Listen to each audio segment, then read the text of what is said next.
Hello all heroes, আসসালামু আলাইকুম। কেমন আছেন সবাই? অনেক দিন পর হিরোর ব্যানারে কিছু নতুন টপিক নিয়ে কথা বলার জন্য এসেছি। সো আজকে যে টপিকটা নিয়ে কথা বলবো সেটা হচ্ছে হিরো ইগনাইটর।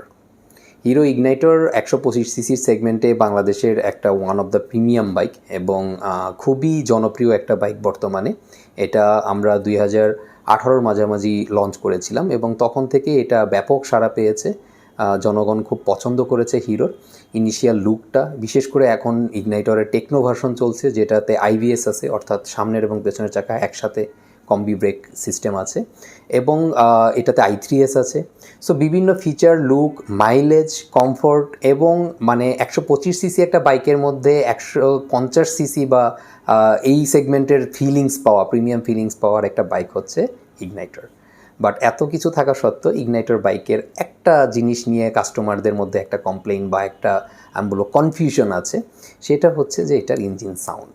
এটার ইঞ্জিন সাউন্ড প্রোফাইলটা আমাদের 125 সিসি গ্ল্যামারের সাথে বা অন্য কোনো 125 সিসি ইঞ্জিনের সাথে কম্পেয়ার করলে কম্পারেটিভলি এটার সাউন্ড প্রোফাইলটা একটু ডিফারেন্ট, একটু সাউন্ড নয়েজটা একটু ডিফারেন্ট। সো এইটার কারণে অনেকেই হয়তো কেনার সময় চিন্তা করেন যে এইরকম সাউন্ডওয়ালা একটা বাইক কেনা উচিত হবে কি না।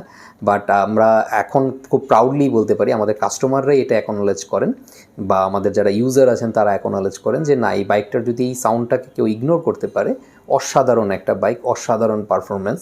ইভেন 150 সিসি একটা বাইকের সাথে পাল্লা দিয়ে সমানভাবে এটা চালানো যায়, সেই পরিমাণ এটার ভেতরে টর্ক এবং পাওয়ার দেওয়া আছে। অ্যান্ড নট অনলি দ্যাট, মাইলেজের দিক দিয়ে যদি চিন্তা করি তাহলে one of the best in this segment. And definitely style, feature, এই ব্যাপারগুলো তো আছেই।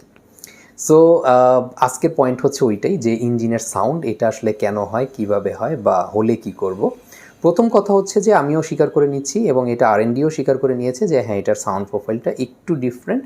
এটার একটু যেহেতু এটা আসলে হাই টর্ক ডিজাইন করা হয়েছিল, যে কারণে এটা ট্যাপেট ক্লিয়ারেন্সটা নর্মাল 125 তুলনায় একটু বেশি। যখনই ট্যাপেট ক্লিয়ারেন্স বেশি হবে সেখানে একটা টাক টাক টাক টাক টাক টাক টাইপের একটা সাউন্ড থাকবেই।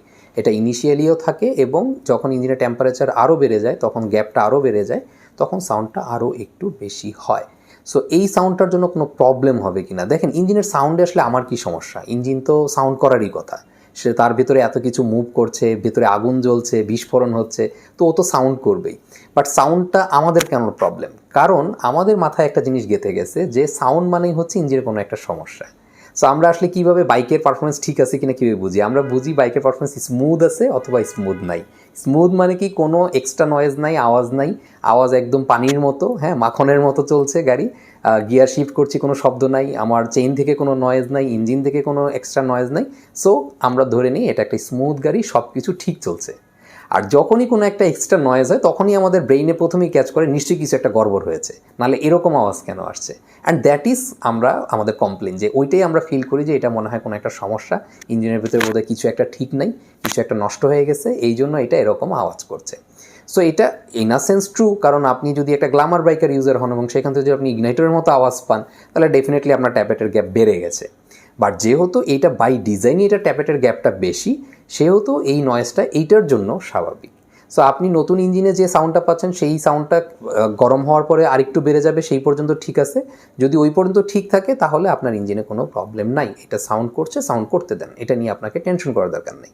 বাট যদি সাউন্ডটা এক্সেসিভ হয়ে যায় তখন হচ্ছে প্রবলেম। কি প্রবলেম হয়? ট্যাপেটটা যদি অ্যাজ ডিজাইনের চেয়ে বেশি হয়ে যায় তখন কী হবে? এটা হিট করতে থাকবে, যেহেতু অনেক ফাঁকা হয়ে যাবে, এটা হ্যামারিং করতে থাকবে। হ্যামারিং করতে থাকলে একটা টাইমে গিয়ে আপনার রকার আর্ম অথবা ভালভের যে হেড আছে সেটা থেতলে যাবে, সেটা নষ্ট হয়ে যাবে, ডিফর্ম হয়ে যাবে এবং ফার্দার এটা প্রবলেম ক্রিয়েট করবে। সো সেটা হচ্ছে প্রবলেম। বাট যেহেতু আমরা আপনি যদি সার্ভিস রেগুলার করেন, ঠিকমতো আসেন আমাদের কাছে, 3000 কিলোমিটার পর পর আমরা যদি ট্যাপেট অ্যাডজাস্ট করে দিই, তাহলে আপনার এরকম কোনো রিস্ক নাই যে আপনার পার্টস নষ্ট হয়ে যাবে বা কিছু একটা।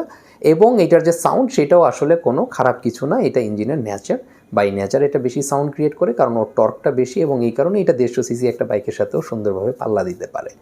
সো থ্রিলার ইগনাইটর নিয়ে যাদের এই কোশ্চেনটা ছিল যে এটার সাউন্ডটা নিয়ে যদি একটু বলতেন, তো এই হচ্ছে বক্তব্য যে এই বাই ডিফল্ট এটার সাউন্ডটার প্রোফাইলটা একটু ডিফারেন্ট। এটা মেনে নিয়ে যদি আপনি চালাতে পারেন, অসাধারণ একটি বাইক, আপনি চালিয়ে ডেফিনেটলি খুব মজা পাবেন।